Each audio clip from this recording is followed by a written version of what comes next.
And we're live from the 313 and the 404 is episode. Am I live by myself? It's episode 122 of the Everybody Mad. This is a live podcast, y'all. Thank you for joining us on this day. It's Thursday. It's March the 23rd. It's also the 834th day of the Biden administration. My name is Sid Lover. Welcome to our show. What's up? I'm Kenya Kabine. Don't forget that we are live right now on Facebook. Want to send shouts out to everybody. So if you're watching wherever you are, make sure you hit that like button and share and also subscribe. So we're live right now on Facebook. We're also live on all podcast platforms. And if you're watching on YouTube, make sure you hit that thumbs up button and subscribe. We're also doing big things on Twitch now and Twitter. So make sure that you spread the word because the Everybody Mad Live podcast, we're live. We're doing our thing right now. Sid, what's up, brother? It's been a crazy week, man. What's going on with you, bro? Nothing much. I'm just having a video podcast while you're just being still. And I just wanted to pull up something because I ain't want to be crazy and just assume of what's going on. But I'm looking at the show and I was looking at my internet to make sure everything's good, and it's blazing. I got good download, got good uploads. So it's not me. Something is wrong with your connection to where you is freezing and leaving, but it's gonna be all good. It's gonna be all good. It's a great day today. I'm just tired. I don't know why I look like somebody who's cold or homeless. Actually, this is too big for me, but just tired, man. Just slow motion all week. So actually saw you this weekend. We had a cabin trip this weekend with some friends, so that was a good time. But one of the things I didn't share with you after our trip, Kenya, is that I came to the realization that I'm good in 45. I ain't close to 20. I ain't young. I ain't trying to be young-ish because I tried to party like I was in college and tried to partake in things and do some things that I haven't done since college, staying up all night and partying and drinking more than what I would normally drink, which is none at all. I did a lot of stuff I don't normally do, so I'm man, it's just been slow motion the entire week. So then I fast forward to that Monday, I was hospitalized because I was dehydrated. I was not everything. So went to the ER, got some good IV treatment for a good little minute, and then after that was released. Didn't even get back to Detroit. Get to fly. Couldn't even fly Monday. Had to fly on Tuesday back from Detroit because we couldn't fly on Monday. Like there's no way that I was going to be able to fly on that plane thrown up with the frequency that I was. Yeah. So couldn't fly, but then actually didn't fly back until Wednesday. Got back Tuesday night. Wednesday had meetings in Lansing at the state capitol. So got in the car and drove 2 hours to Lansing. Spent the whole Wednesday in Lansing advocating for our community there. Drove back to that. had one of my clients had a event, and I don't know why my light is kind of crazy. Had a career fair going on, so I came back to the career fair on Wednesday. That was Wednesday night. Then Thursday, today I got up at 6 a.m. because I had an event going on at the Wright Museum. We were honoring some of the cast technicians because these are some dope students, and this is why I'm so happy about our future, because I know sometimes we say, oh Lord, we don't stand a chance, but I'm happy about our kids because I got to honor some kids who are about to graduate, but they're the first of only about 50 or 60 classes throughout the whole country that are doing advanced placement African American studies at a high school level. So they'll be able to take what they've done in high school and get college credit for that or whatever. But I was excited to kind of be a part of that and really honor them for that accomplishment that they had, because we need to make sure we maintain our history and that sort of thing. So it's just been a whirlwind, but just a Monday, because Monday I was in the hospital, and now I'm looking at you. So yeah, it's been a week. I'm ready for it to be done. But how do you feel though? Do you feel better now? I mean, like because you said that you were a little bit exhausted. So do you think you probably just need to just rest this weekend? Because sometimes we're on the go all the time, and even when we were at the cabin, you took your work with you, and I understand that. I've been there, I've done that. But like, what are you doing to make sure that you get your rest? Well, sometimes you gotta, like today. I don't take naps, but my body said, Negro, we're gonna take a nap today. So literally, like at 3 o'clock, I came home, didn't talk to nobody, got in my bed and went to sleep. I wasn't trying to tell work that I wasn't coming back at 5. Like there needs to be some times where you just don't care. Like you are 30 and you don't have to focus on anybody else that needs to have to be touched on or whatever. And when you're in kind of these roles and stuff like that, sometimes it's hard to do that. But yeah, sometimes you really just have to listen to your body. And my body's like, man, I'm tired. I can use an app. So I took a nap before the show. That's why the show is a little bit late today, because I was like, I need some sleep, because I'm working on 4 hours of sleep already, and already dehydrated to start off the week. You know what I'm saying? So wanted to kind of make sure we do that. But yeah, rest is going to be in the cards for this weekend and some other stuff. But I think it's important to kind of do that. But I am happy that everybody stuck around and joined the show. We got a little audience that's building right now, waiting on some of the topics that we got to share today. So I'm excited about kind of getting rolling and starting off with the show.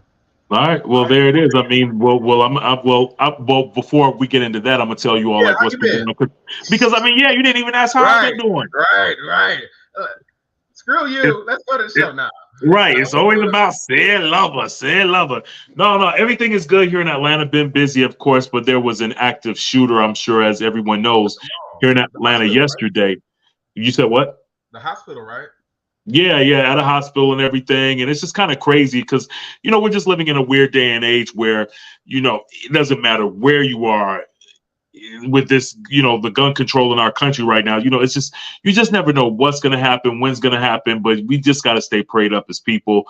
And they did eventually find the shooter, because they were, trying to find him for a little while, but they eventually found him. And it was just a real weird day for the city, so definitely want to send our prayers and condolences out to the victims that lost their lives yesterday, and to the people that, got hurt, because there's, still some people in the hospital right now. No place safe. It's like a hospital is the next part. They shooting in the hospitals now. They've been shooting in schools. They've been shooting in restaurants. They've been shooting in movie theaters. They've been shooting at churches. Like, they shooting everywhere, but no one wants to address really the root concern of the problem, and that is just guns. And I really don't give a shit about anybody, what they say about guns. There's too many guns in America. If you look at the statistics, and I'm not going to get onto a big gun debate or whatever, but really only about 40% of Americans own guns. It's roughly about 35 to 40% of Americans own guns. But you would think that, because there's about 300 million people in America, so maybe there's about 100 million guns. No, there's almost 1 billion guns. There's literally like a gun in America for every individual, even though 60% of us don't even own guns. But there's enough guns to go around so that every person in America can have not 1, not 2, but 3 guns. What in the hell do anybody? What? I'm not going to get on that debate, but like the math ain't mathing, because like we are we are allowing a minority to not do anything about something that we know is a problem. We know guns are a problem, but don't nobody want to do nothing about it. We ain't saying take people guns, but we saying take them from the wrong people. You know what I'm saying? And there's easy we can do that nobody wants to do. And I'm just tired of having all these conversations about guns that no one wants to have about. Because if you go to Mexico, like in Mexico, there's literally one place where you can go buy guns. You know what I'm saying? So we're already privileged. No one's trying to take away our rights that we have as Americans and things like that. But we are saying there's no reason why you need to have 10, 12 guns, because your average gun owner does own 5 to 10 guns. Why do you need 5 guns? I know. Why do you need AK-47s that shoot 60 rounds in 2 seconds? Why do you need that, but I think that there needs to be a conversation about people, like let's do mental health checks on the people that are buying these guns. I think that's that's what we need to really address, is the mental health of people that are buying guns, because the people that, when these shootings happen, we always find out the person was mentally unstable. They had issues. They were bipolar. You know, it's always something. And that's the case with the situation that happened in Atlanta yesterday, was that he was mentally ill. So I think that we need to really lock down and hone in on what's happening and why are people that are mentally ill getting access to guns. That's the issue. That's because your governor, what I believe the issue is. Is your governor, and people like, hey, like I'm gonna make there's gonna be open carry, and you're not going to have to do any sort of registration for guns. Like it's because we're allowing people in like that. And then too, my thing is like, all right, it's fine. Yeah, we got guns too or whatever. But like typically what's happening with this whole sort of gun sort of situation is it's like backing up what we're seeing over the past few years. You've seen that all these states instituting these stand your ground laws, or where like now it's legal for you to shoot first and ask questions later, because it's standing around. Hey, I was fearful of my life. You can say stuff like that. You know what I'm saying? So we passed laws to make it legal for things like that. We've also made it easier to get guns to where you don't even have to give any sort of mental evaluation. You don't have to do anything. Like it's easier to get a gun than it is to get a car. You know what I'm saying? Or a driver's license. So we've made it easier to get guns. We put more guns that are available. We don't want to check people, whatever. And then we got all this fear mongering going on, or whatever, because you know white folks, there's a segment of white folks who watch Fox News all the time, and they're always going to be fearful of us. We've seen some cases, we're not going to talk about it on this show, but we've seen cases where people have been fearful of their life and just shot somebody or whatever, because they end up all this sort of hate. I guess they think that we're going to do to them what they've done to us, but we ain't even thinking about that. But you have all this mindset where this is in the back of their mind, to where like, oh, now like you got a whole society. Half of the society is jittery. They just waiting and itching for something to happen. We got more guns. Now it's legal to shoot first and ask questions later. Who do you think is going to be the first people to get those gunshots? You know what I'm saying? So that's my thing. That's why you want some sort of control and access over who has access to get guns, because the first people who always get hit with the big stick is gonna be black folk. You know what I'm saying? So like that's why these things are important for us. It might not be important for us on the surface of things, but like along the lines, it's gonna hit us in the face or whatever. And we have a few stories that we're gonna talk about that are kind of relative to some of those things. I know we're gonna update a little bit later on with the George Floyd case, because there's been a new conviction on that, and we're happy to see that. So we'll update to people on that. But we're also going to talk today about the Jayland Walker case. There's been some grand jury action on the Jayland Walker case. You remember that's an individual that was shot. Oh man, what they fired 99 bullets at that man? 98 times. They fired 98 times on him, and we definitely have an update to fill everybody in on what's going on with that, and we're going to share our opinions on that. So hold tight. Plus, we have what's going on with the MET Gala. You know, the MET Gala went down this past week. There's been controversy with it, though, because there was a Karl Lagerfeld theme. We're going to tell you more about that if you haven't heard about that, and I'm sure you all have an opinion. So, you know, as always, you can always chime in the comment section. Plus, Iyanla Van Sant, she schools Eboni K. Williams.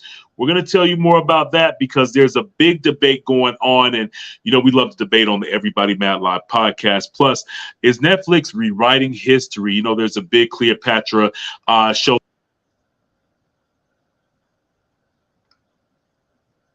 Yeah, we might have lost Kenya, but there's a big Cleopatra docuseries coming out by Netflix. They're going to relaunch that, and Jada Pinkett Smith is one of the producers of that particular series. Right. So that is coming up. But people are mad because I don't know why people get mad about characters and things and histories and things like that. But a part of the Netflix series, they're going to present Cleopatra as an African queen, which makes sense to me because Egypt is in Africa the last time I checked the map.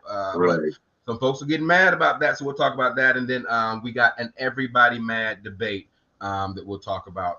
Well, can you talk a little bit about that? We got some people already chiming in. Josh said that Ebony K. Williams made a comment about not wanting to date a bus driver, so we'll talk about that. But Josh already made his comment, and we're going to allow you time to do that too. But he said he won't allow his millionaire lawyer, beautiful, talented, gifted daughter to date a bus driver either. So interesting takes y'all have on that, but we'll save that for the rest of the show. But chime in the comments because we'll put them on the screen, or you can always join us on video as well. So we'll put your face on too if you want to be a part of this podcast. But without further ado, let's get it started.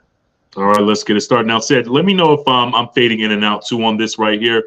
But yeah, let's go. But your voice, we got you. Okay, cool. So as long as you got the voice, and that's all that matters, because the voice is what makes the magic. All right, so let's kick everything off. Let's talk about hot topics right now that's trending right now. 2000. Did I say it right, Sid? Because I've been working on it all day. Yeah. You said what? Sound like it. 2000. Now, this is the former Minneapolis police officer who held back bystanders while his colleagues restrained a dying George Floyd. Remember this cat right here? That's the Asian dude. He's been convicted of aiding and abetting manslaughter. A lot of people, they were very surprised by that right there. They were surprised. A lot of people, they were happy with that.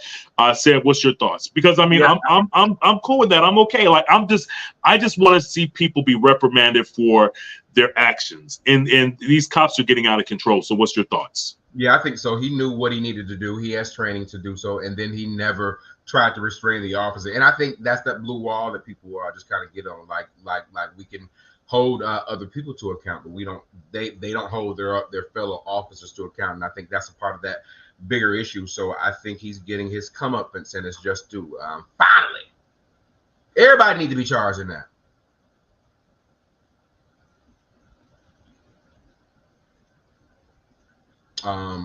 You can share your comments on this as well. This is a little bit from the decision, but it said with each of these measures of judgment, it is even more so demonstrated that police brutality is an illegal and a punishable act. We're so happy that some of these police officers are being held to account, and I'm so happy that this man right here you're seeing, Keith Ellison, he is a Detroit native, born and raised in Detroit.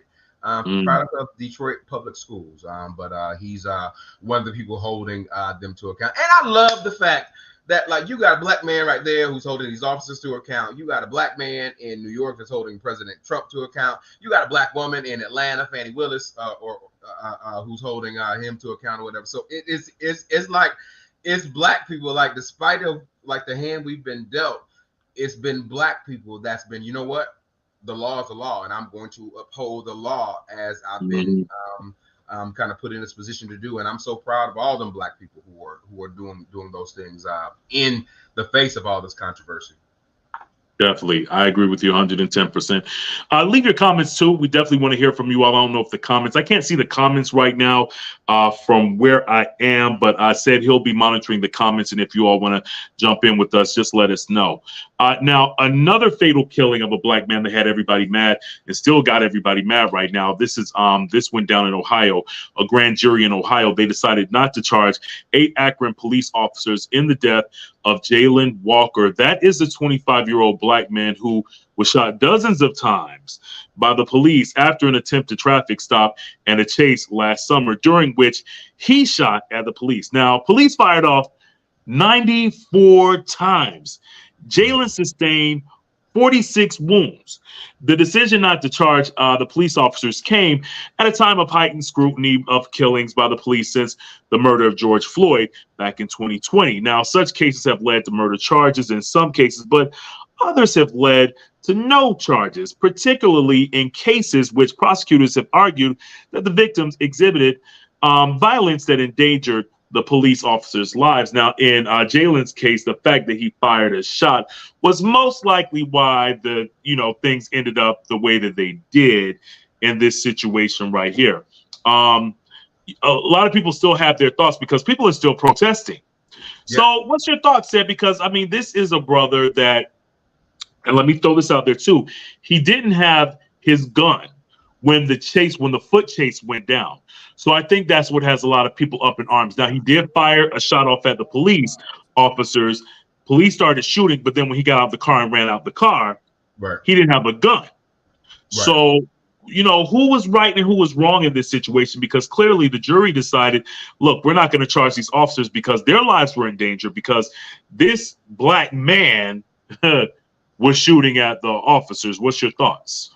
Yeah, I think it's a sticky situation. I think that they're using that first shot as a license to continue with their sort of continued pursuit and shoot. But to me, that's overkill, and that's overshooting, and that's a lot, and that's excessive to shoot almost 100 rounds at an individual. You were certainly trying to shoot to kill. You were not trying to shoot to apprehend or do anything like that. And I understand he did shoot that first shot or whatever, but once he exited the car, he did not have a gun in his hand. And I think that was seen clearly on the video as well or whatever. Now, I'm not going to say if I was a police officer, I would have noticed that or not or whatever. But see, that's what I was just about to say, because as a police officer, you really don't know. Like, you're shooting at this cat because he shot at you all and he's running away. So, we gotta, it's a sticky situation, just like you said. But if I was a police officer, I wouldn't have known that I would have thought that he had a gun if he shot at me. Yeah. But he wasn't shooting back, and right, like he wasn't facing them, and he didn't point anything towards them or whatever. So I get it, but like it's like those are just some situations where it's just difficult and it's just too much. Like you don't need to do it. And like target practice. Why can't y'all shoot? Why can't y'all shoot a mofo in the leg? Like I don't understand. Like 98 shots. Y'all just shoot everywhere, and like that just sounds reckless. And who else is in that neighborhood? Because when he exited like that vehicle, like who else is around? And like that's the thing. Like with nearly 100 shots all in the atmosphere, and obviously half of them missed them. So where do those other shots go? So like are people near? Are residents near and things like that? Like what are the rules of engagement when you're kind of doing that pursuit, and how do you protect other life? And it just seemed like that wasn't a consideration in there, and that's why Akron is still protesting right now. The mayor's asking for peace right now, but like this gentleman was saying, the family doesn't have peace because they don't feel like they got their just due or any sort of ability for them to be made whole. Right. I think because, again, no one's being held accountable. And with all of those 98 shots, that's reckless endangerment. So someone has to be reprimanded or held accountable for their actions. This man was killed. Yes, he had a gun. Yes, they didn't know. But again, you're shooting 98 times. Someone else could have been hurt. So they gotta be reprimanded some way, somehow. That's my opinion on that. So, yeah. And I know that's my opinion on that. But let's be clear, for him to shoot at the police, that was wrong too. Yeah. Jayland was wrong. You know what I mean? Like, had he not fired off, they wouldn't have shot back at him. Yeah. But so, that's the thing, I think like I've seen sometimes where like where like there might be some things that are allowed or whatever, but typically if you're black and you fire one shot at like that's almost death by suicide essentially, because they like you pretty much know they're going to try and kill you. Yeah, they're gonna try. Everybody saw Set It Off. We all know how that ends up. Yeah. So yeah, leave your comments. Are any comments coming in on that one, Seth? No. Okay.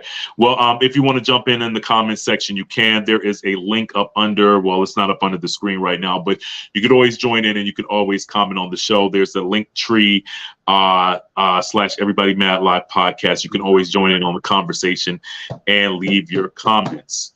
So, the Met Gala, that's like the biggest like fashion event of the year. It's kind of like the Super Bowl of fashion. Yeah, it And is. you know, everybody knows about the Met Gala, but a lot of people, it's funny, a lot of people don't know what goes on at the Met Gala. What is the Met Gala? You know, like a lot of people like are trying to like they don't know what it's about, but it's pretty much just to it's the Metropolitan Museum in New York, right? Metropolitan is the Metropolitan ME Metropolitan Museum. But anyway, so the Met Gala it just honors, you know, fashion. It's like a big night about fashion, glamour, glitz, all this kind of stuff. And this year the theme was Karl Lagerfeld. Every year they have a big theme for the Met Gala, but this year they honored fashion icon Karl Lagerfeld. So, you know, you see like Mary J. Blige right there, like, you know, all the stars were in the house for that. And it's a major honor for the deceased designer, Karl Lagerfeld. You know, he's not with us anymore, but many people found it to be problematic because Karl Lagerfeld wasn't really a stand-up person. You know, he had a lot of stuff with him, a lot of controversy. One thing that people say that he was fat phobic, they say he was misogynistic, and they also say that he was allegedly racist. The reason why they say this is because one time he called singer Adele too fat. He also said that Heidi Klum, the fashion model, was too heavy, and he also mocked movements like the body positive movement. You know, he's old school. This is, you know, this is where he comes from, right? He also had a history of saying racist things. That's what they say is Islamophobic comments too. In a 2009 interview, he said that Coco Chanel wasn't ugly enough to be a feminist. And in 2010, he critiqued. He was actually critiqued. He was critiqued for putting supermodel Claudia Schiffer in blackface and yellowface for a German magazine. So a lot of people are saying that he is racist, and people are saying that honoring him was wrong. So the question is, you know, like was that wrong? Was it wrong for the Met Gala to honor him? And my take on this said is that he's a fashion designer, and when you're a fashion designer, you're a creative and you're an artist, you know, and you know, sometimes, you know, like when they say that, you know, he put this white model in blackface and everything, that could be that might be maybe more of an artistic kind of thing, because Karl Lagerfeld, when I did my research, he did have a black female as a muse. I don't know the name of the model and everything, but you all can Google it to see what I'm talking about. Beautiful African model was his muse, like right before he died. So don't necessarily think that he was racist. I think that maybe if he put a white model in blackface, that was trying to make a statement or something like that. I'm not trying to make excuses, because you all know that I am definitely like down for the cause and everything like that. But before we jump to conclusions and say, okay, somebody's racist, because those are strong accusations, you have to do your research. He's an artist. I think that, yeah, he might have said some like off-color stuff, some comments that really shouldn't have been said, you know, especially with the, you know, oh, I didn't know he made some LGBTQ, but he was gay himself though. But I had heard something too, that he was against gay marriage and stuff. What I'm saying is, yeah, he kind of flipped back and forth. He was against it one time, but he was for it when it specifically related to France or whatever. But he's problematic, just like a lot of German-born white men, right. Who have a different worldview and that sort of thing. That's why I wouldn't give a damn about a Locker or a Field. Like yes, but like I am an anti sort of that sort of person. I'm not into the labels and that sort of thing. So I get that, but like I think his issue is just his takes on certain things or whatever. Like he only had models who were size 0 or size 1. So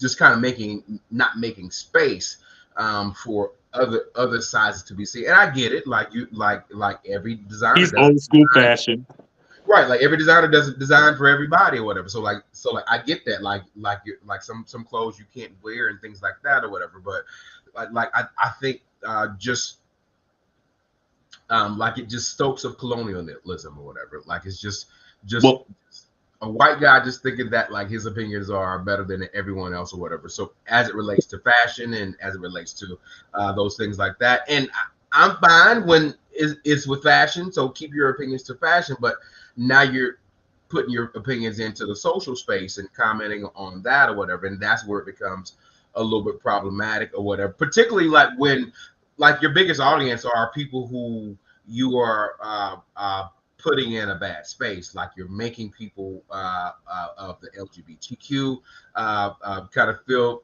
bad about what you're saying. Also, women who are so like why are you condemning and kind of making an uncomfortable space for the people who are closest to supporting you? And I've never Right. understood. Well, I think that Karl Lagerfeld was somebody that probably didn't love himself. You know, he had probably had like a lot of issues. I remember he was a big guy at one point in time, lost a whole bunch of weight and everything. I just think that he was someone that was just very unhappy with himself. And when he opened his mouth to comment on certain things, he really shouldn't have commented on stuff like that. And stuff like that will get you canceled. But I think that people have to. I mean, like for me, like hey, I wore Cool Water back in the day. Okay, let's. You said what? I did too. Yeah, I mean, but I didn't know all that stuff was going on. Knowing the stuff that I know now, would I support him? Not necessarily. I'm not really that kind of a dude anyway. But like when you do stuff to marginalize communities, like the LGBTQ community, like the African American community, when you know, like. You should know at a certain age what's right and what's wrong. Right. I can't really stand behind that because you should know better.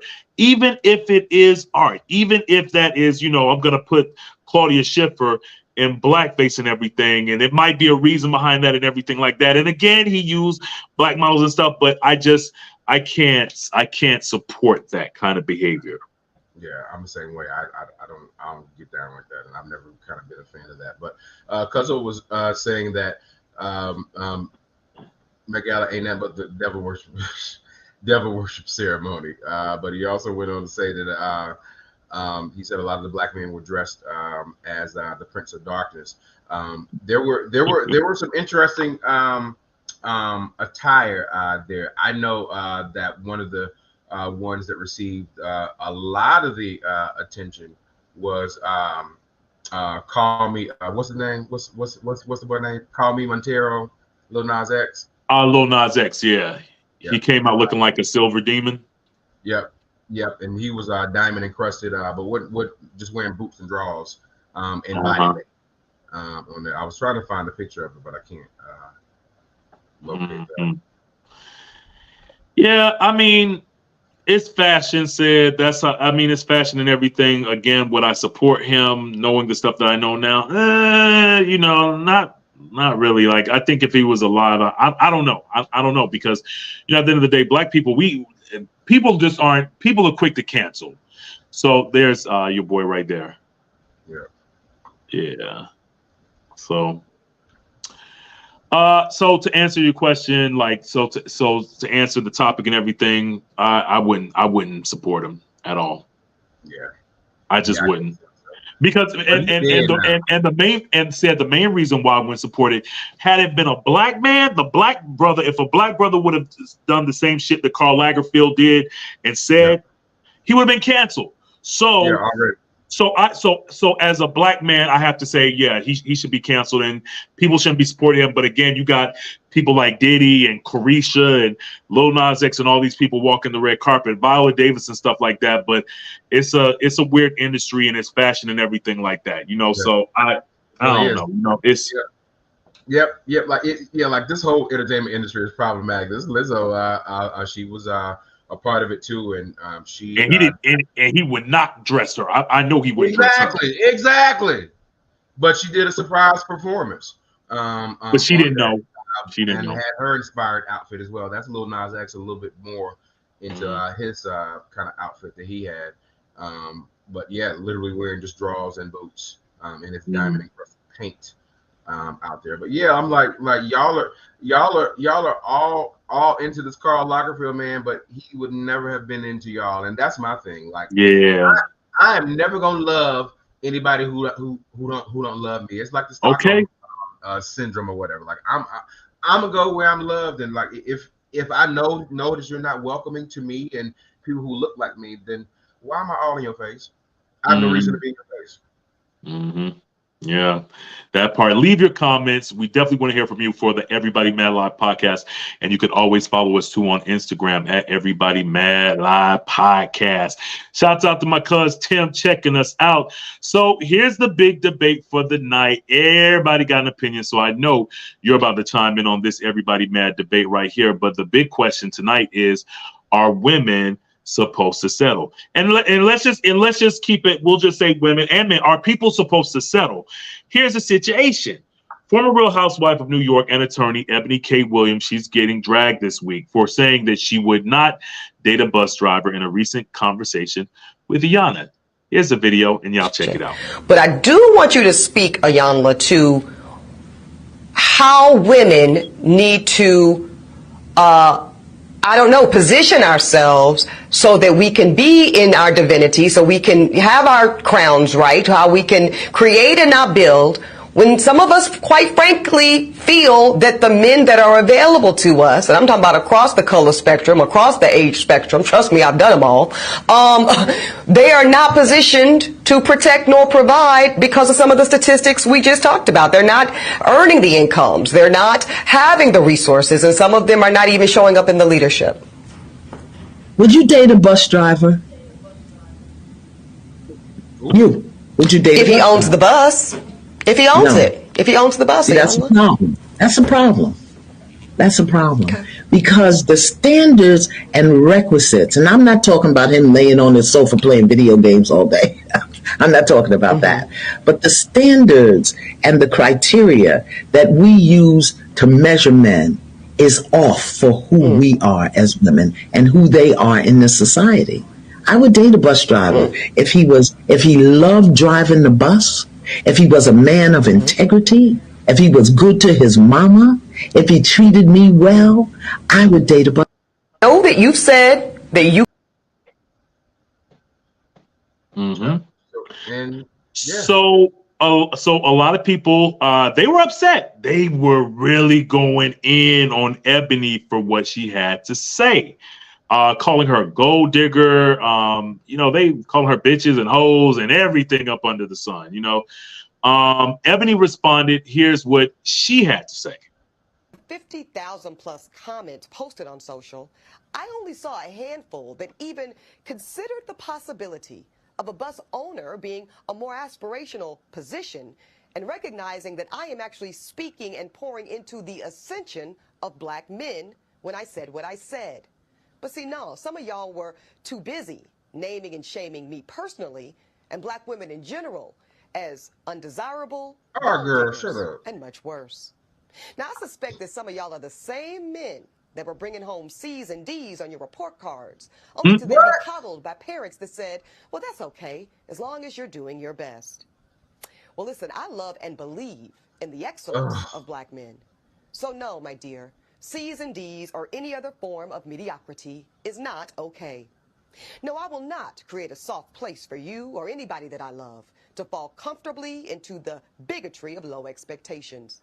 So I'm going to say one more time, there's absolutely nothing wrong with driving a bus. My mother Gloria drove one for years. But could it be that black America has been sold a narrative of average, regular, and typical being good enough for us? Well, see, that's called white supremacy. And in this case, it takes the form of conditioning black Americans to happily accept being a permanent American underclass.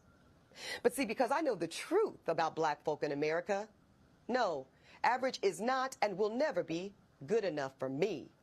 And the gag is, I don't think it's good enough for you either. I wish I could gag her. I want to stop that video in the middle of it because she's a stupid. Why do you say that? Why do you say that? She's stupid because she done brought it all the way back to grades and academic success, and everybody didn't grow up like that. And this is coming from somebody who went through school and graduated at the top. There was no other black person in my school that had better grades than me. So I'm the first person to notice the importance of grades, but I also know that grades wasn't the only thing that indicated how successful you can be, or how like what your future might hold, and that sort of thing. And it's a lazy argument, and she's a lazy. I don't even think she's a journalist, so I'm not going to call her that. But she's a lazy sort of thing to even like this double down. I hate that because she ain't said nothing. She ain't said nothing because like you're not like accounting for all the other facts that goes into the point of why Black men don't have X, Y, and Z as a collective. You know what I'm saying? Like because of the perceived racism that's going on that we perceive, whatever. But she's not even going deeper into like all the systematic things that are in the place of other people, all the institutional things that are in people's way, and things like that. Did she ever account for the fact that she is an attractive, fair-skinned woman? Like, yeah, like she's agreed. Yeah, she's done some things or whatever, but like, how much has her looks aided where she's gotten? I bet a lot.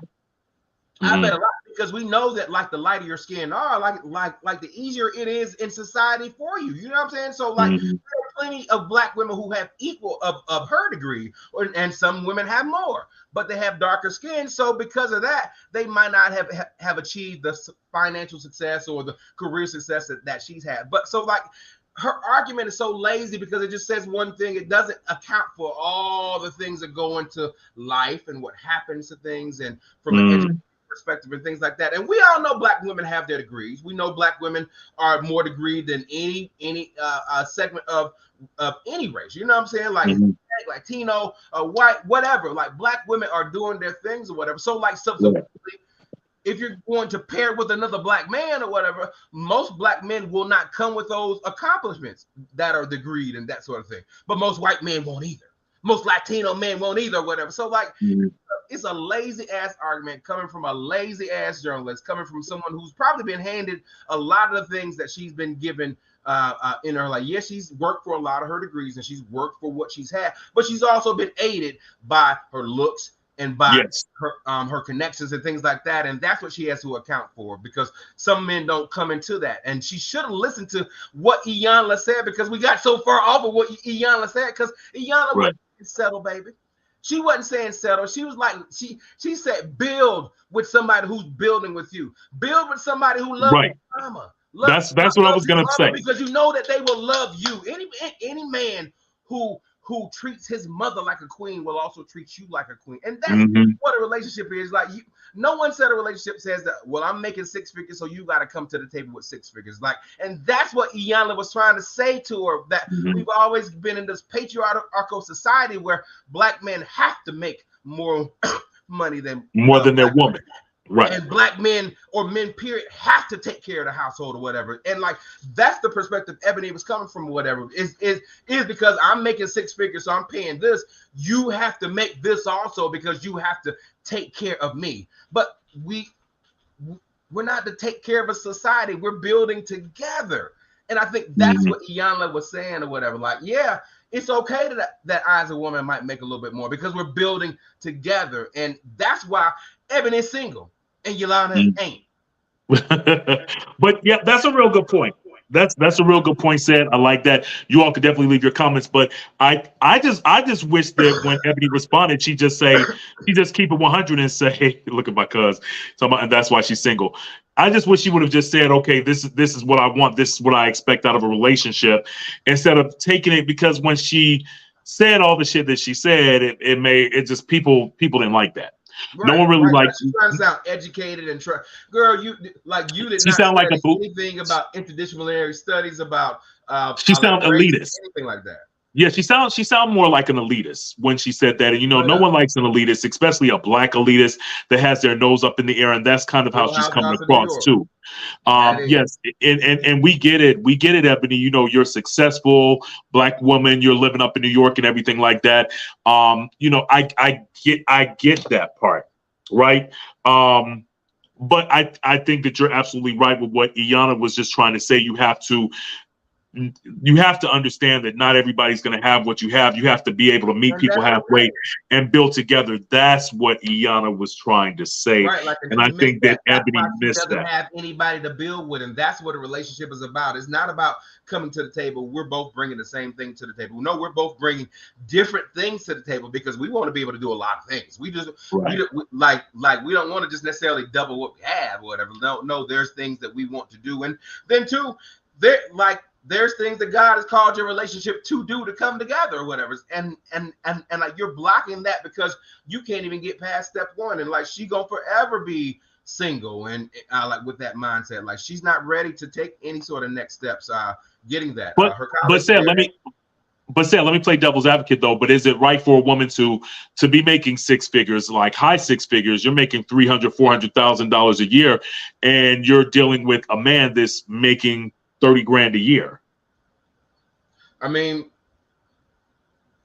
it's about love. Is it like I personally never been centered on money and finances and things like that. We just make it work. Like, as long as we're both putting 100% effort into this thing that we're kind of building together, whatever, like that's what it is or whatever. And like, my 100% looks different from your 100%, but as long as it's both 100% going in towards it, whatever, like, I think we just get caught in all that. And then that's my other thing too. Like, this is job shaming.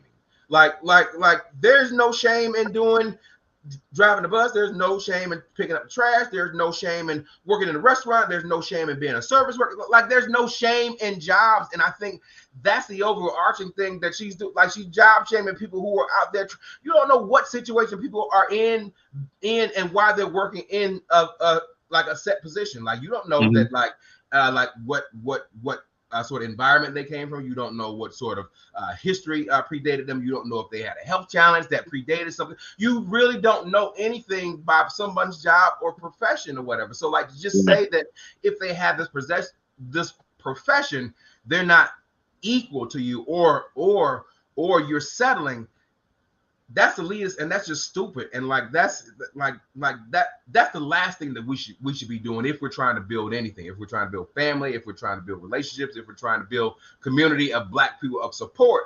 That's the last thing you're trying to do, because you're you're making people feel bad when they're still doing something. Like Iyanla said, he ain't laying on the couch, he ain't playing video games. He's making an effort to do something, and he's making an effort to grow, and I think, again, like, I think people miss that too, because a lot of people are saying that they agree with Eboni, and then somebody leave a comment earlier saying, well, if my daughter spent all this money on law, school, and all this kind of stuff, like, yeah, I won't tell my lawyer, millionaire, beautiful, talented, and gifted daughter to date a bus driver either.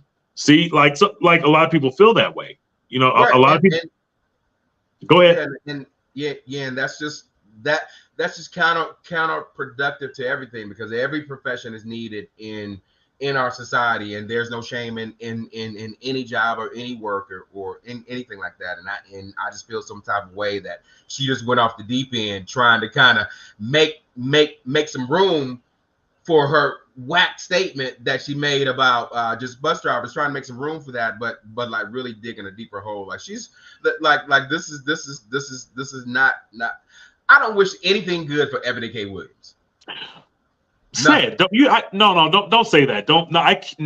We can't. I can't. You can't say that.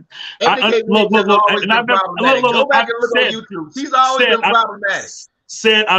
I've never, told you, said don't say something ever on this show. But that's a Black woman, man. Like, we don't want to wish harm or ill will towards any Black woman. You just said you don't want nothing good for her. You know what I'm saying? Like, come on, man. Like, at the end of the day, people like what they like. If that's what she wants to deal with the man at a certain level of income, let her do it. You know what I'm saying? Like, that's her. Like, that doesn't affect me. So if that's her opinion, but I feel like I'm with you though. If you have the platform, you don't need to put that out there, right? If you have a certain platform, you want to make sure that you educate people, and you don't want to put that out there. And that's what Iyanla tried to do with her, and that's why I think, like, it's. Iyanla proved a point. Eboni, she's off on her own thing, but I don't wish ill will towards her. Check out some YouTube clips of Eboni K. Williams and some of her past statements. Some of her things about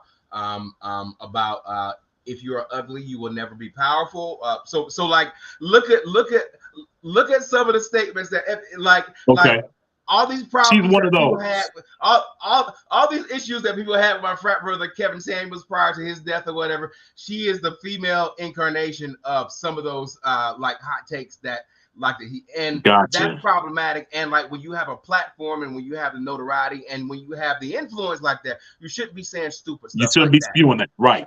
I can agree with that. I can agree with that. So leave your comments. I know a lot of comments are coming in. Everybody's really buzzing about this hot topic right here. But we appreciate everybody commenting and letting us know their thoughts on these hot topics right here. Okay, here's another debate that's going on, and we're going to go through this one right here. Egypt right now. The country of Egypt right now, they're accusing Netflix of misrepresenting history by casting a black woman to play Cleopatra, its most famous historical figure of all time, and a new docuseries that's going to be jumping off. It's going to actually drop May 10th on Netflix. It's called Queen Cleopatra. It stars actress Adele James. She's a black woman in the lead role.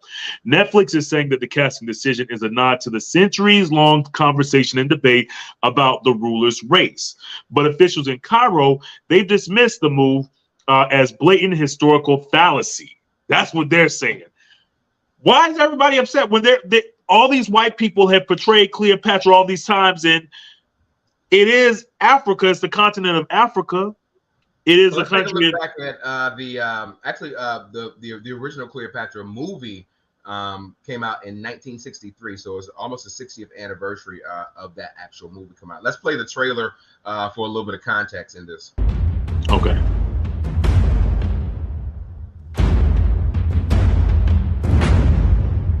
You grow more beautiful each time I see you.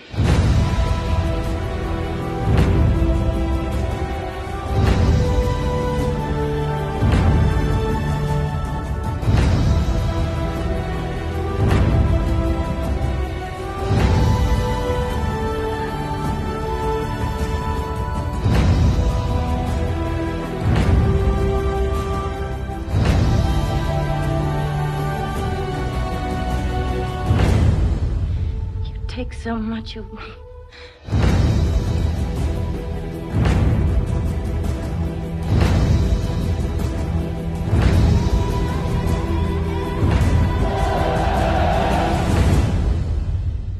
So that is the original. A lot of fair skin that we saw in the original. This is the docuseries from Netflix. This is the trailer.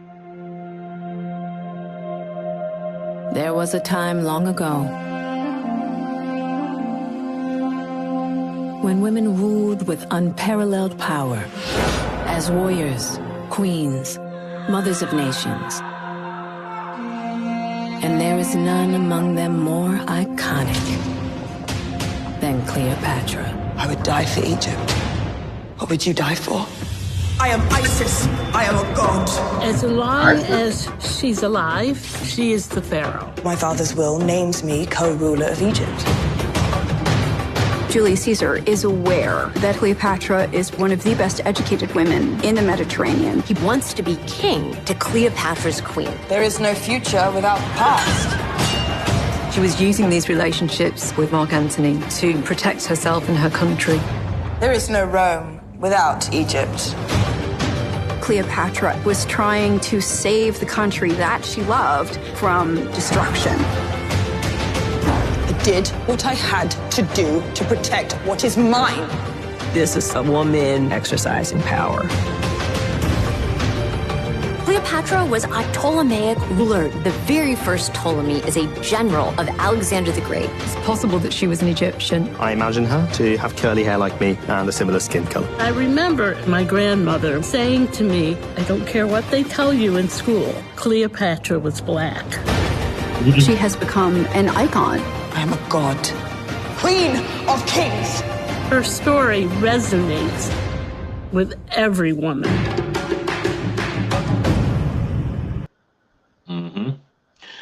Yeah, so people are upset, and I think people are upset because no one wants Cleopatra to be black. That's my whole take. I'm not gonna like go back and forth with a long debate. I just think that, like folks don't want to say that this smart ruler, educated woman Queen. No one wants to say that she was black. And that's why people are having issues right now with a black woman portraying this right here. Yeah. It's similar to my, actually, this was one of the things that kind of brings me, this is my life's work right now, in ensuring that history is being told yes. Fairly and that sort of thing. And we go through this a lot because as a museum, part of what we have probably the second largest collection of African-American artifacts in the world. And we're always getting new things. And part of that conversation is about all these artifacts that have been taken from the continent of Africa and brought over and restored or whatever. I'm sorry, I said taken.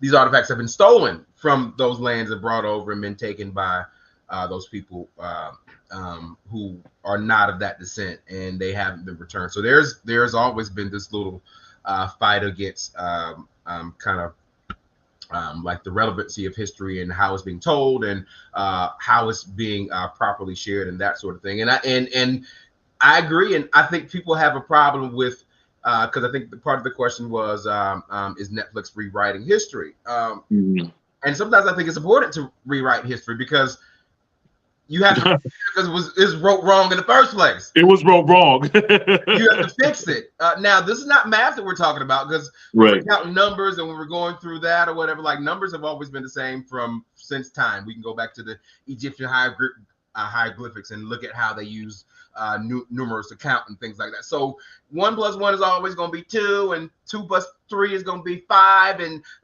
so like the math is always going to math, but the history has been shown to have been changed and been distorted and been outright lied. You know what I'm saying? So like we've been told certain things, and now we found out that certain things that they put into places have not been as consistent as really what the history has indicated it was or whatever. And like we're realizing, because like you want to know why. Well, why is the history books wrong? Well, why is all this information not right? Well, because they want to make us believe, well, particularly us, particularly black people, particularly people who are looking at us. They want to make sure that we don't know what our history are, because then if we don't know what our history is, then they can keep us in these relegated spaces. Yes, they can make sure that we don't know that we descend from kings and queens. Right. They can make sure that we, like they can make sure that we don't know that, like, hey, we had our own civilizations way before you captured our people and enslaved them or whatever. We had our own thing going on. We had our own kingdoms. We had our own languages. We had our own societies. We had our own governance way before that. But they don't want us to know that. They don't want us to know that we ruled over our own land. They don't want us to know any of that thing. They want us to know that our history started as enslaved people, because that means that they can lower us to this like this lesser than space until the end of time. And that's part of the reason, because part of the backlash, like you'll hear all these white folks here saying that, like, yeah, like Cleopatra was there. Like, yeah, you're here, but like the bigger voices that you're hearing with this Netflix thing specifically, you're hearing it in Cairo, you're hearing it in Egypt, you're hearing them having backlash against the Netflix series. Like, and you wonder why, like, y'all got a problem with us saying that, like, she was black? Right. They do, because they don't want to be black either. Even though they are black, even though we look at them, even though if they came over here right now, they would not get the treatment of white folks. You know what I'm saying? So like, and that's one of the things that all these civilizations have always tried since the beginning of time. And that's what I'm learning now. People have always avoided trying to be black. Don't nobody want to be black, because black folks, regardless of where you're in America or if you're in another country, black folk are always at the lowest end of the totem pole. We're always at the lowest end of the stick. So nobody wants to be black. So that's why you're seeing Egypt crying out against that or whatever. But Egypt got their own problems. The president of Egypt right now, he ain't really the president. He was the guy who used to be the military general, and he got the military to do a coup against the last president to take him out of office. So like, Egypt is not even a democracy. They are an authoritarian sort of place or whatever. They are they like they are no different from like Saudi Arabia and all those places. So that's why they don't want to be black. They don't want their queen to be black, because like that messes up what they want to portray as who they are as a people, and no one wants to be black. But I love being black, and I love being black. And again, you know, this is executive produced by Jada Pinkett. And again, if it's on a platform like Netflix, Trust me, there's been lots of background work and everything like that. Like, there's been lots of investigation and research put into this documentary right here. And it's true. It's all facts. But again, people just trying to cover up the fact that she was black for the reasons that Seb mentioned. So it's really unfortunate. But I mean, how the hell can a fair-skinned white lady survive all those years? And yes, certainly she was of mixed ethnicity or whatever. Like, we know the relationship with King Caesar and that sort of thing or whatever. But most mixed people are what? Yeah, they're usually a little bit darker than they are white. So, but let me mind my own business. Do we have any comments coming in? Said, yeah, actually, I had a few. One I just wanted to make sure we put up there. He's like, Cuzzo said his white woman knows Cleopatra was black. It's only certain white folks that don't like it or accept it, and that is about right, because like and like it goes to that thing, like we've heard that saying sometimes, like oh, they're taking our country away, and that's the thing. It ain't your country. It's stolen land. Number one, you stole the people who built the country. Number two, so it's like, how can y'all get mad about us telling the right history, number one, but also taking back what we really own in the first place? Yeah, and it's our country too. That's a real good point. And this is actually going to be a great segue into this next topic right here too, because actor Morgan Freeman, he's been trending recently because he objects to the term Black History Month and African American, calling them both an insult. Now, Morgan Freeman said of Black History Month, he said, "You're going to relegate my history to a month.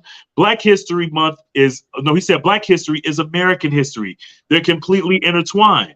He also said that he objected to African American because it's inaccurate. He said the most black people in this part of the world are mongrels. He said, and you say Africa as if it's a country when it's a continent like Europe. Now, my whole thing is he's right. He's absolutely right. We grew up learning. Go ahead, Seth. Go ahead. No, we grew up with, Black History Month and everything like that. But I think at this stage of the game, we need to go ahead and get out of this month and celebrate Black history every day, because Black history is American history. He's absolutely right. He's he's been saying this pretty consistently. Like he said this 2 decades ago to Mike Wallace. 3 months you find ridiculous. Why? You're going to relegate my history to a month? Oh, come on. What do you do with yours? Which month is White History Month? Well, come on, tell me.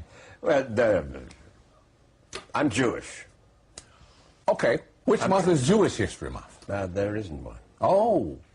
Oh, why not? Yeah. Do you want one? No. I don't either. I don't want a Black History Month. Black history is American history. How are we going to get rid of racism? Stop talking about it. I'm going to stop calling you a white man. Yeah. And I'm going to ask you to stop calling me a black man. I know you as Mike Wallace. You know me as Morgan Freeman. Straight up. Yeah. So I agree with him. That's actually an old interview too. I guess it's just trending now. Someone picked it up and now it's just making the headlines and stuff like that. He has 2 separate interviews. He talked to a journalist in the UK, and this journalist in the UK actually asked them similar questions or whatever. So it is a fairly recent comment, but I just wanted to show that he's Morgan Freeman always been the same, and maybe his last name ain't even Freeman. Like he just said, like you know what, I am a free man, so that's gonna be my last name. But like he's always been fighting the fight on that for that. But that just makes sense, and that's again my work, what I'm doing on a day-to-day basis, trying to fight for the fact that like I love the fact that I work for African American Museum, whatever. But really, should we have it? The reason that we have a museum like mine is because we have erased history. We've lost artifacts. We've lost stories. We've lost all this institutional knowledge about who we are as a people, whatever. I'll be back. My phone's getting ready to crash. I need to grab my charger. Go ahead. Keep talking. Okay. So it's important for us to always kind of maintain that connection to that or whatever. So like I think it's Morgan's comments are really spot on for what we were talking about with that, and it's really important for where we are, because like, certainly we love a Black History Month, we love February or whatever, but why isn't our history intertwined in what's taught in December? Why isn't it taught in October? Back to school in September. Why isn't our history taught to during that point? Like, why do we relegate to February for 1 month, the shortest month, and then we keep to a lot of the same stories that we have because it's such a short month and an abbreviated period? So that is really the fight that we're all fighting, and like, it's the talk about history too, from a history standpoint. If we don't continue to kind of make space for that history and to be able to celebrate that beyond just Black people, because it's not just our history, it's our country's history.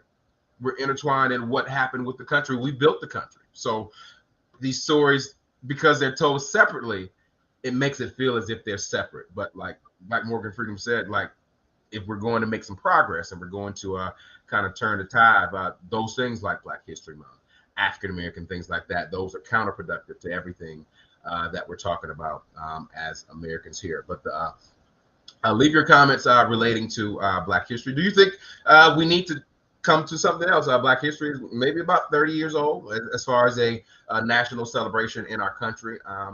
Should we change that? Is it time for us to look at something else so that we get a little bit better as it relates to race relations, and also the understanding of diversity and equity and inclusion, and particularly African-American too?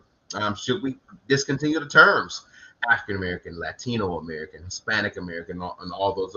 Should we all just be American? Would that make it an easier road for everybody as we look to kind of make America what we've always claimed America can be, but we know it really hasn't lived up to those expectations of being that. One more story for today while we wait on Kenya to rejoin us for the show. The viral video of the week. We want to be able to show you the viral video that I'm not sure if you have any sort of travel. Travel actually has picked up since after the pandemic. Right now, more people are traveling than before the pandemic. So we're at record-breaking travel numbers right now throughout our country. And part of that, you got so many people traveling, it's going to be so many extra issues going on with those planes. So there was a recent plane trip on aboard Southwest. And there was hold on, I'm gonna save that story. We have another story that I want to show you. This one was about kids and out of control. So this is our final. We got two more videos, so I want to show you these videos. Here's the first one.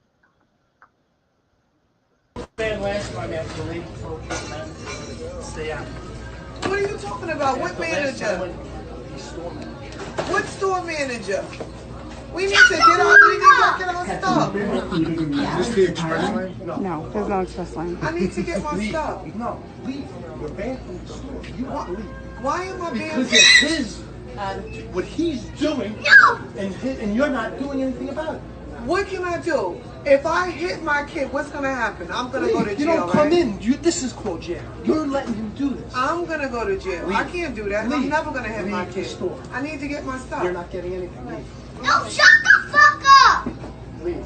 I can't get my stuff? No, leave. I think I'm going to go to another store. It's too warm. You're banned. Don't come back.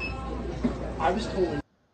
So that was a video of a shopper in, looks like a CVS or a Target, trying to complete a purchase, and they apparently have been told not to come back due to the behavior of their young child. And as you heard, some of her comments was like, well, what can I do? If I hit him, I'm going to get in trouble, or that sort of thing. So it looked like there was very little repercussion or very little backlash for what we heard. Well, I think you heard it too. You heard that baby say, "Shut the up." You heard that? Don't even got the bass. Like, cuss words sound different when you ain't got no bass in it. When it's all that treble and all those highs, it like it don't hit right. Which would have meant my hand, my old school hand, would have hit right as soon as I hear a child talking about shut the F up in front of people in the store, in public or whatever. But what are your thoughts about it? You can share your thoughts in the comments about how we are with kids and who was right. Was this woman right to be banned from the store along with her child? because of those actions of her being in the store during those times. So share your comments down in the comments. We'll make sure we share those. Now to our final video of the show. This is the viral video of the week. So again, a flight from Southwest Airlines. There was actually a hockey player recorded the flight. Which is surprising because he was in coach. I thought athletes don't, but anyway. So he shared the video of his experience of an outraged man that has become our viral video of this week. Holding pattern for weather, and an SW, a passenger loses his mind over a baby. That child has been crying for 40 minutes. Lower that, and you can't put your fucking finger in my face like that. Calm the child down, please. I had headphones on. I was sleeping. Why is the baby yelling? I'm not screaming. You want me to scream? You want me to scream? I'll fucking scream. Please stop the baby. Please.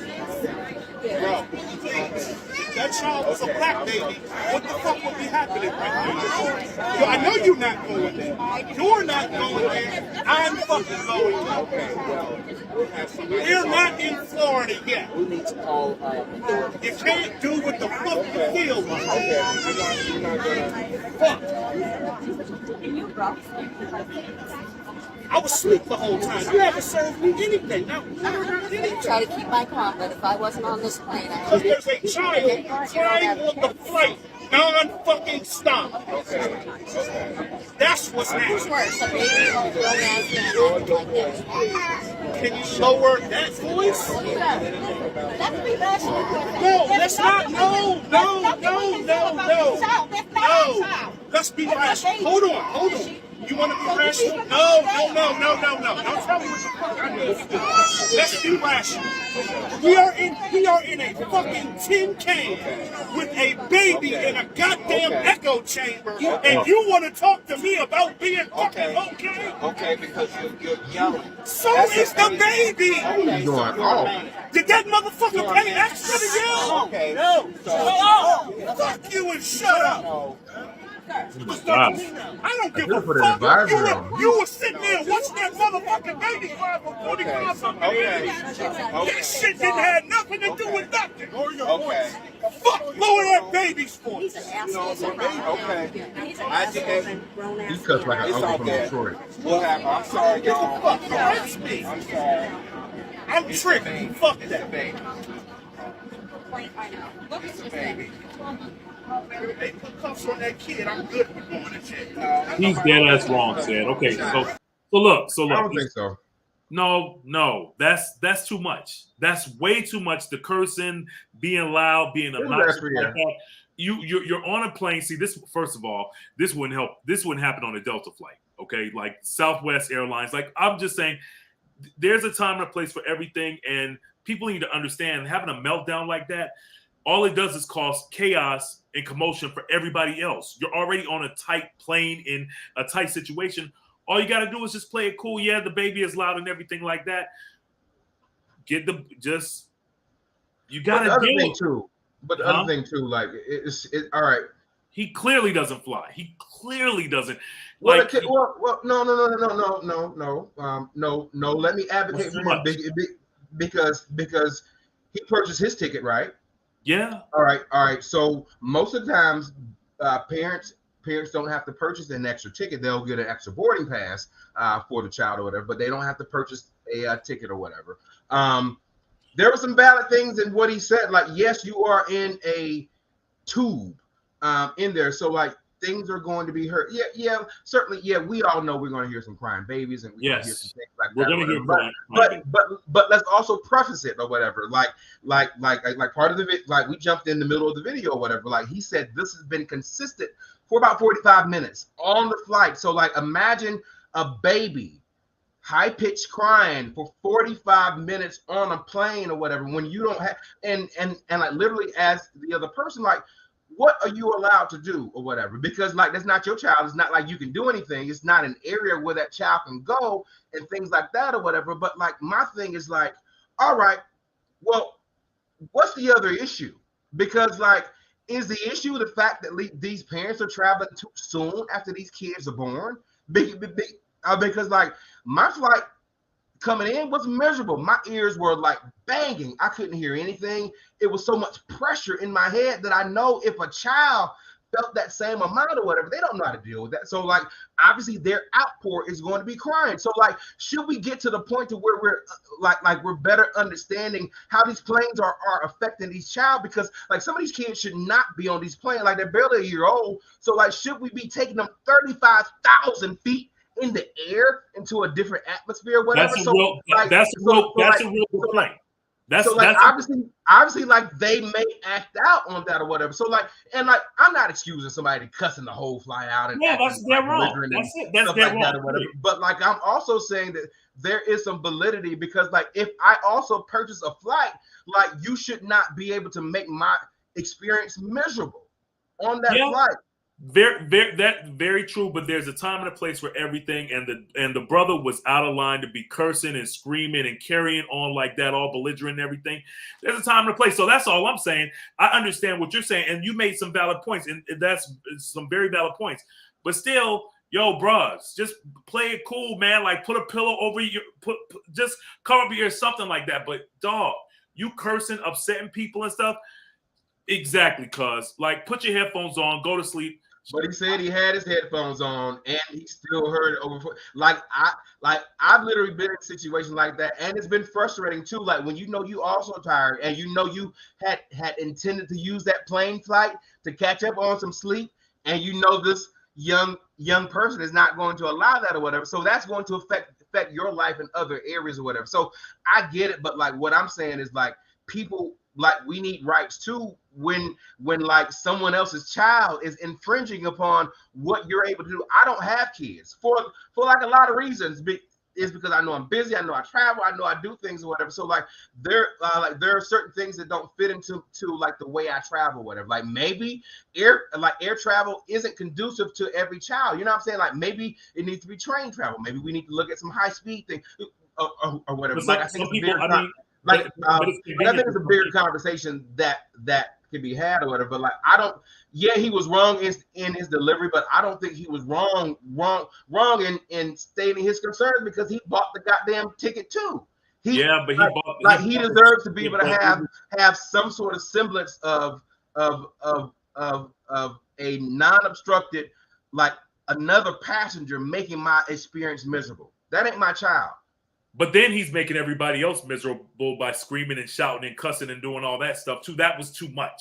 It was way too much. And there's a way that you handle business. That's not how you do it. Period. That's not how you do it. I don't know what happened to the end of that. I don't know if he was kicked off once they landed, or if they did some other things to him or whatever. But that was this week's viral video of the week, the meltdown on the Southwest Airlines. We've come finally to the end of our show. Right. Good. I missed the whole thing. I'm sorry for the technical difficulties. Said my phone died on me, but I missed the whole video with the kid acting up. I would have tore that little kid's ass up. Did anybody say that in the comment section? You said what? Oh, I would have tore that little kid's ass up. Nope. I'm talking about the kid in the store with the manager. Yeah. I would have did the same. Well, I said that. That was my comment, because it and like that just clearly showed that like either the mother or the grandmother, whoever she was to the child or whatever, is not using any form of reprimand or anything. You don't always have to be physical. I know that. Sometimes the look is all I need to do with kids of a certain age or whatever, and they know what that look means. That little kid was cussing out that white man like that. I would have jacked that little kid up. Right, and that's why they've been banned for the store. So I don't mind it or whatever. But I guess the other factor, whatever, is that like if now she's predicated from being able to access whatever she needs as far as her resources and things like that. But the bottom line is like, you got to control, because that's the type of child that will be out of control as he continues to grow up, because he's not getting any sort of pushback or anything or whatever. He's exemplifying bad behavior as a 2-year-old. So that usually goes into your elementary years and continues on or whatever. So he's trending down the wrong path already. Right. I agree. Sam, what you watching before we go, man? Quickly, because I'm tired. Nothing really, but I do need to catch up on Abbott Elementary. I got that. Bel Air. I need to catch up on that. Those are my shows. The new what is it? A documentary on Tupac and his mother, Afeni Shakur. I do need to see that. The Dear Mama thing, and I'm gonna get back on Rabbit Hole because I am a Kiefer Sutherland fanboy. Nice. And I have been watching, let's see, catching up on Abbott. They ran a rerun last week, so I got to watch Abbott. And there was another show that I said I can't wait to tell everybody about. Oh, I watched this weird movie when we were in the cabins, this movie called Climax. You did? Yeah, I couldn't get into it. Wow, bro. You got to watch it. It's wild. What's up, Adrian? Yeah, that movie was really wild. That's all I can say. And I had to rewatch it again. So you all watch Climax. It's a weird movie. It's about a bunch of dancers. It's a foreign language film. But they are dancing and practicing for a show or something like that. And then somebody spikes their drink with LSD. And they just start wilding out. You know, just it's crazy. It's like it's actually tagged as a horror film because it felt so real, you know, felt so real. So yeah, I had to watch it, and then I've been watching like a lot of breakdowns on the movie because it was interesting the way that they made it. You know, I'm a big movie buff, and I thought it was actually kind of like genius the way that the film was made. So check out Climax. And we can I get all thrown off kilter like when it's too much subtitles and when it's all this foreign language and stuff, and then I got to think and look and read and all that stuff. Yeah, I love stuff like that. I love a good foreign language film. So watch Climax if you're into foreign language films. But we got to wrap up the show, man. But we really appreciate everybody checking us out. Everybody Mad Live Podcast. You can check us out every Thursday right here live on Facebook, and we're streaming on all podcast platforms. We're on YouTube, and we're also on Twitch, Twitter. We're everywhere. So make sure that you holler at us. Get at us, and you can follow me at Kenya Kabine1 on Facebook, Kenya Kabine on all other social media platforms. Sam, what we got up next week, man? Oh shit, I don't know. That's the second time I cussed on the show. I try not to cuss on the show. Second time, nigga, you've been bro, you've been cussing. Who? Nigga, you've been cussing all damn night. Cause I'm tired. Like saying got my hair did. I just. Slow motion. It's just slow motion. Man. But yeah, once the show comes on. But yeah, it was a good show. I'm Said Lover everywhere. You can see me. Actually, Facebook just told me I got 21,000 fans on Facebook. I do nothing with them, but I will do better because that don't make no sense to just have a Facebook page and don't post or whatever. But yeah, I'll do better. But I'm Said Lover everywhere. We'll see you next Thursday. Thank you for being a part of this show, the Everybody Mad Live Podcast. We'll see you same time next week. All right.